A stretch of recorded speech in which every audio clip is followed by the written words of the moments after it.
अगला सवाल भी रख लेते हैं। ऑल इंडिया सर्वे में जो और सवाल पूछे गए, देखिए हरियाणा हिंसा की अब तक हम बात कर रहे थे, अब बात कर लेते हैं ज्ञानवापी विवाद पर मुस्लिम पक्ष से। सीएम योगी की पहल करने की अपील को लोग किस तरीके से देख रहे हैं? सही कहने वाले की बिल्कुल सही पहल है, 56% ऐसे हैं, 37% ऐसे हैं जो कह रहे हैं कि गलत कहा है, ऐसा नहीं कहना चाहिए, 7% जो इस पर कोई राय नहीं रख पा रहे, पता नहीं कह रहे हैं। लेकिन ज्ञानवापी विवाद पर मुस्लिम पक्ष से जो मुख्यमंत्री योगी आदित्यनाथ ने एक अपील की, एक तरीके से जो पहल करने के लिए कहा, उसे लोग सही कह रहे हैं। 56% का ही आंकड़ा, यानी 56% सबसे ज्यादा जो लोगों ने राय दी है वो ये कही है कि ये सही है, यानी वो एक तरीके से इस विवाद के हल के तौर पर इसको देख रहे हैं। और 56% माफ कीजिएगा, कह रहे हैं कि सही है। ज्ञानवापी विवाद पर मुस्लिम पक्ष से सीएम योगी की ये अपील। हर्षवर्धन जी, आपका रिएक्शन पहला इस पर। शिरीन, मेरा ये मानना है कि योगी आदित्यनाथ ने अपनी जो भावना व्यक्त की, मैं उसके पक्ष में नहीं हूँ। मेरा ये मानना बिल्कुल नहीं है कि कोई 4 लोग आए और जो उन्होंने कहा कि ऐतिहासिक भूल सुधार लें। मैं ये मानता हूँ कि इसका निर्णय सर्वोच्च न्यायालय तक आके हो, यानी वाया न्यायालय ही होना चाहिए। क्योंकि अगर उनको ऐतिहासिक भूल सुधारना होता देश के मुसलमानों को, तो राम मंदिर विवाद इतना लंबा चला। देश की अलग अलग सरकारों में, उसमें कांग्रेस सरकारें रही, उसमें मिक्स सरकारें रही, उसमें भारतीय जनता पार्टी की सरकार रही, किसी की भी मध्यस्थता कभी काम नहीं आई। इसलिए मैं मानता हूं कि योगी जी का अपना प्रस्ताव है, वो एक कह रहे हैं कि ऐतिहासिक भूल सुधारना चाहिए, लेकिन मेरा यह मानना है कि ये देश संविधान से चले, कानून से चले और सब कुछ कानून में तय होना चाहिए, वरना हिंदू मुस्लिम विवाद की गुंजाइश और बनी रहती है। सिद्धार्थ जी, क्या कहेंगे आप इस पर? मतलब ये तो कोर्ट का मामला है ना, कोर्ट तय करेगा। फिर इस तरह की अपील को लेकर किस तरीके का मैसेज? देखिए शिरीन जी, कोर्ट में मामला चल ही रहा है और हर लेवल ऑफ जुडिशरी पर इस मामले की सुनवाई हो चुकी है और कोर्ट बहुत अच्छे से सभी पक्षों को सुनते हुए अपना फैसला दे रहे हैं। उस दौरान ये एक पक्ष है, कोर्ट में इसका फैसला होगा, सुप्रीम कोर्ट तक बात है, उच्चतम न्यायालय इसका निर्णय लेगा, वो एक पक्ष है। अगर वहां पे हमारे मुख्यमंत्री ने ऐसी अपील भी करी कि अगर ये सब मसला जो हम जानते हैं, अगर सब लोग मिलकर के इन चीजों को फैसला कर लें तो उसमें कोई हर्ज नहीं है। किसी को हो सकता है स्वीकार्य हो, किसी को हो सकता है स्वीकार्य ना हो, वो उनका अपना मन हो सकता है, उनका अपना भाव हो सकता है। पर इसमें तो कोई मैं गलत इसको कैसे माना जाएगा अगर ये कहा जाए कि बिना किसी विवाद के हम सब लोग मिलकर के बैठ करके इस चीज को अगर सुलझा लें, इस पर एक सहमति बना लें, तो ये कहीं तक भी अगर गलत नहीं है। अगर इसको लेकर के सहमति नहीं बनती तो निश्चित है कि उच्चतम न्यायालय, हमारे माननीय उच्च न्यायालय, लोअर जुडिशरी, सब लोग मिलकर के इसका फैसला देंगे और वो सबको मान्य है। ठीक है, आशुतोष जी। नहीं, मुझे तो योगी आदित्यनाथ जी ने जो बात कही है वो लगता है कि पूरे इतिहास को बदलने की कोशिश की जा रही है। क्योंकि पालनपुर में जो भारतीय जनता पार्टी ने प्रस्ताव पारित किया तो उसमें साफ तौर पे कहा था कि आस्था का प्रश्न है और आस्था के प्रश्न को अदालतें तय नहीं कर सकती। क्या योगी आदित्यनाथ ये कहना चाहते हैं कि अदालतें इस ज्ञानवापी के सवाल को तय नहीं कर सकती है? अगर ये उनके कहने का आशय है तो आपत्तिजनक है। दूसरी बात, मैं इस पूरे मसले पर हर्षवर्धन जी की राय से पूरी तरीके से सहमत हूं कि ये पूरा का पूरा मसला जिस तरीके से अयोध्या के मसले का का निपटारा सुप्रीम कोर्ट ने किया और उसके बाद इस देश के अंदर सारे तबकों ने, चाहे हिंदू तबका हो चाहे मुसलमान तबका हो, सबने उसको एक्सेप्ट किया। हाँ, लोगों की राय उस पर अलग अलग हो सकती है, लेकिन बहुत बहुत पीसफुल तरीके से उसको एक्सेप्ट किया। तो संविधान के जरिए होना चाहिए, सर्वोच्च न्यायालय के जरिए होना चाहिए था और इस तरीके के बयानबाजी से बचना चाहिए। तो वो एक प्रमुख मुख्यमंत्री है, अगर उनको स्पष्ट करना चाहिए क्या उनको पालनपुर के प्रस्ताव पर भरोसा है कि आस्था के सवाल पर अदालतें तय नहीं कर सकती हैं।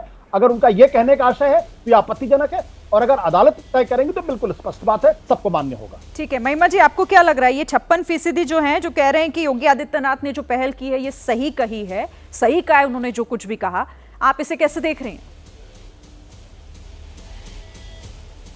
मैं तो ये समझती हूँ शिरीन जी कि इस देश के अंदर, जैसा मुझसे पहले के वक्ताओं ने कहा है, संविधान का राज है, संविधान का ही प्रभुत्व होना चाहिए और कानून, हमारे यहाँ पर कानून है, प्लेसेस ऑफ वर्शिप एक्ट है, जिसके तहत ये तय किया जाता है और अदालत भी ये तय करती है कि किस प्रकार से इस तरह के किसी भी मसले को हल किया जाना चाहिए, उसमें क्या फैसला दिया जाना चाहिए। और मैं समझती हूँ उसी के दायरे में सर्वोच्च न्यायालय ने अपना फैसला दिया भी है, जब उन्होंने आर्कियोलॉजिकल सर्वे ऑफ इंडिया को कहा कि आप वहाँ ये करें, लेकिन इसको आप जरा तरतीब से करें, जरा तरीके से करें और थोड़ा सेंसिटिविटी, संवेदनशीलता के साथ करें। तो सर्वोच्च न्यायालय और कानून को जो सरकार अपने हिसाब से चलाने की कोशिश कर रही है, जैसा कि अमित शाह जी ने अपने बयान में कहा भी था, अभी पिछले हफ्ते ये कहा था कि नरेंद्र मोदी जी के नेतृत्व में सर्वोच्च न्यायालय ने ऐसा फैसला लिया। हाँ। तो ये सरकार न तो सिर्फ सर्वोच्च न्यायालय को अपने नीचे समझती है, ये सरकार कानून को अपने नीचे समझती है। और आपको मालूम ही है कि जो राइट विंग्स हैं उनकी जो मानसिकता है वो संविधान के हित में कभी रही ही नहीं। ये लोग संविधान के विरुद्ध हैं, इसलिए इनके कदम संविधान प्रिय, न्याय प्रिय नहीं हो सकते।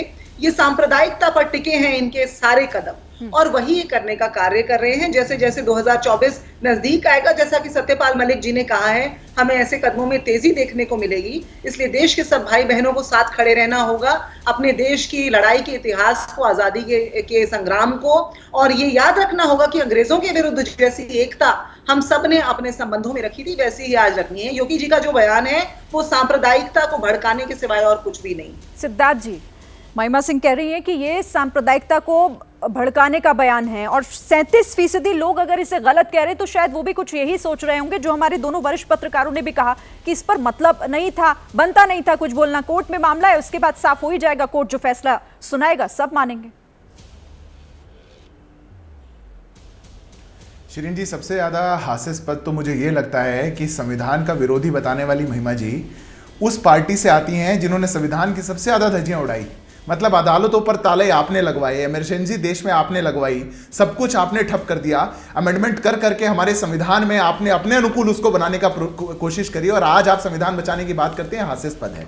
आशुतोष जी अभी कह रहे थे कि योगी जी का अर्थ ऐसा हो सकता था, वैसा हो सकता था। जो कहा नहीं वो भी अर्थ समझने की जो शक्ति है वो आशुतोष जी में ही है। मेरे ख्याल और तो लोगों में यहाँ पे पैनल पे भी नहीं है, बाहर भी नहीं होगी। पर मेरा कहना बस इतना है, ये मत हो सकता है। 37% लोगों का एक मत है, 56% का एक और मत है, 56% का ये भी मत है। हम इसमें कभी नहीं गलत कहा जा सकता, चाहे कोई भी मसला हो देश का, अगर उसको ये कहा जाए, कोई भी विवाद हो, कोई भी मसला हो, कि हम मिल बैठ करके उसको एक साथ सुलझा लेंगे, ये बात बाय फंडामेंटली गलत नहीं है। ठीक है, आपका मत हो सकता है कि न्यायिक प्रक्रिया से ठीक हो, न्यायिक प्रक्रिया चल रही है, न्यायालय में ये मुद्दा है, न्यायालय इस पे रोज, इस पे कहीं ना कहीं किसी ना किसी स्तर पर इस पर चर्चा की जा रही है, ऑर्डर्स आ रहे हैं, उस पर कार्रवाई की जा रही है। उस प्रक्रिया पर किसी ने प्रश्न चिन्ह नहीं उठाया, किसी ने उसको बाधित करने का प्रयास नहीं किया, किसी ने उसको रोका नहीं। एक अपना मत आपके सामने रखा, आप असहमत हैं तो भी ठीक है, 56% सहमत भी हैं। इस चर्चा को हम आगे बढ़ाएंगे, लेकिन अगले सवाल के साथ। जैसे ही घड़ी का काटा दोपहर 2:30 पे आए, बबीता जी का दिल सास बहू साजिश के लिए मचल जाए। और ये है इनकी बहू, पूरे दिन ऑफिस की टेंशन हो जाए गॉन जब ये करें अपना फेवरेट शो फ्री टाइम पे ऑन। इनकी तरह आप भी देखें अपना फेवरेट शो अपने टाइम पर, और डाउनलोड कीजिए एबीपी लाइव ऐप अपने स्मार्ट टीवी पर।